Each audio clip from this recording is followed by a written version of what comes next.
My name is Robert Palma. I'm a firefighter for about 7 years.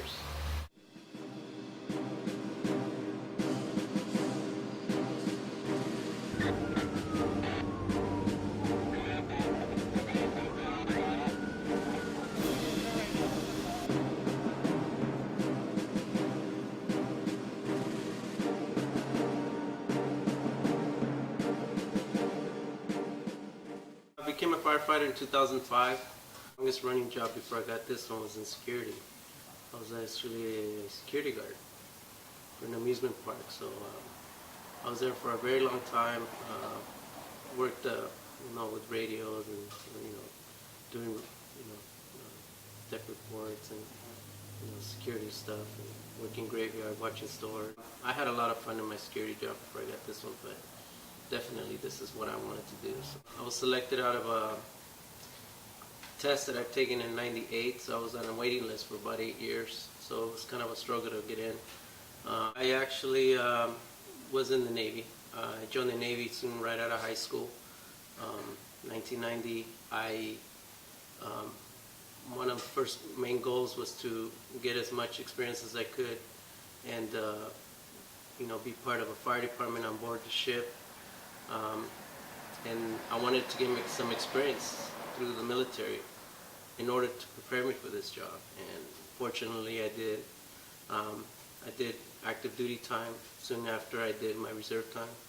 I actually just retired last year in August, 21 years of service in the Navy, and I was kind of juggling that. I was doing my reserve military time, which was at 1 weekend a month and 2 weeks out of the year, and then juggling with this job, and it was something that I think that's mainly what prepared me for this job, is that whole life training and just spur of the moment, like right away, we gotta get the job done. And also I took some fire tech classes in community college. I went through that. I took an EMT course on my own before I got this job, just following advice from people saying, you need to prepare yourself, get some knowledge about what the job's about, because it's not just about putting fires. And so I did that.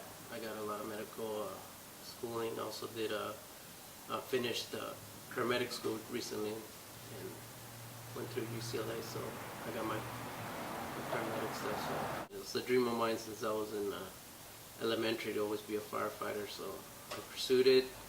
And one day I got the call and I was selected to go to the fire academy, and here I am 7 years later, very thankful. I love my job, I love what I do.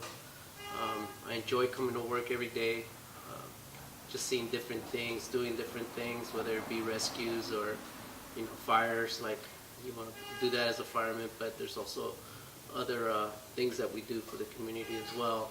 Myself and my team, we've taken classes to teach the CERT program, which is Citizens Emergency Response Teams for disasters.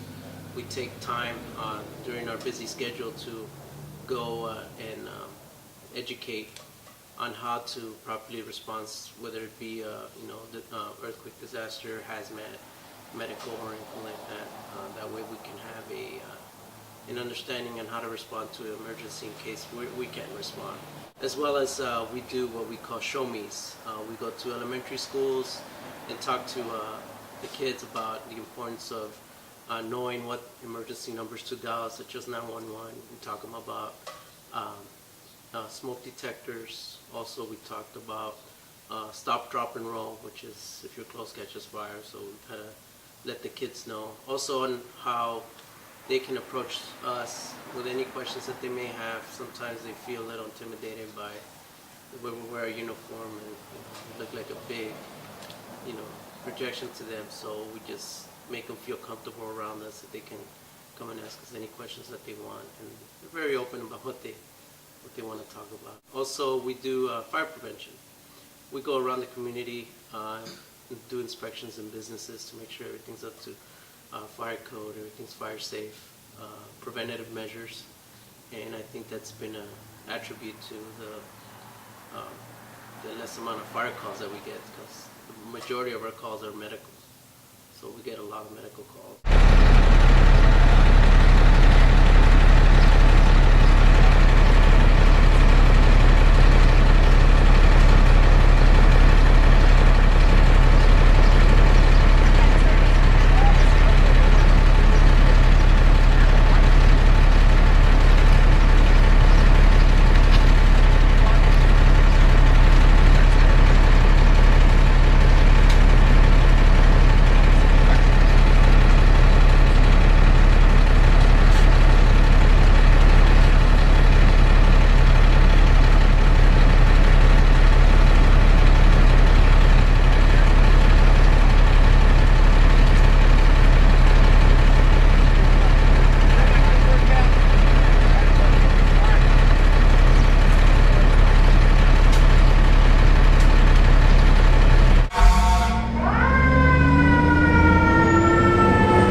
That's primarily what we do throughout the day, and also we take care of our station.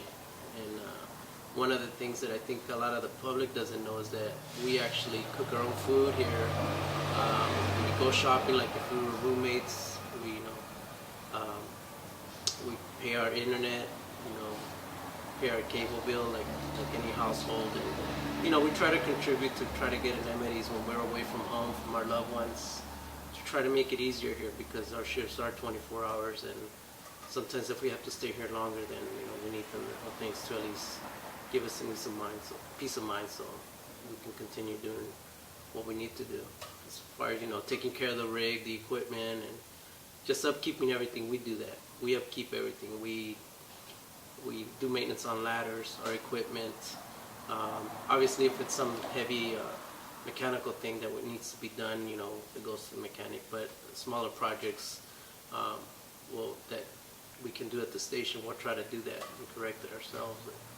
So we're very hands-on. It's a very busy day. So 24 hours, we got to keep ourselves busy. When you finally did get the call and you were out in the field, what kind of emotions were there? Maybe even on your drive to your destination? Excited. Okay. I couldn't believe I was here.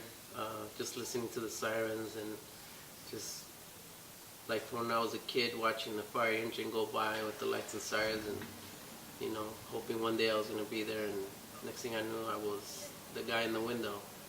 So I was pretty stoked, I could say. I had a big grin. I couldn't tell you what kind of call it was, the first one that I had, that first one, because I was like, I'm really here. So Yeah. just listening to the response call, and we're en route, so that was a very good feeling. What kind of advice would you give to maybe young adults that are that want to do this as a job?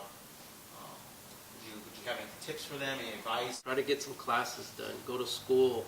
First of all, if you're in high school, junior high, you're gonna have plenty of time to have fun, and you gotta get serious about your schoolwork and try to get it done, and just move forward. Don't let anybody talk to you about what you want to do with your life and your dreams. Follow your dreams, and just get ready. Always research early.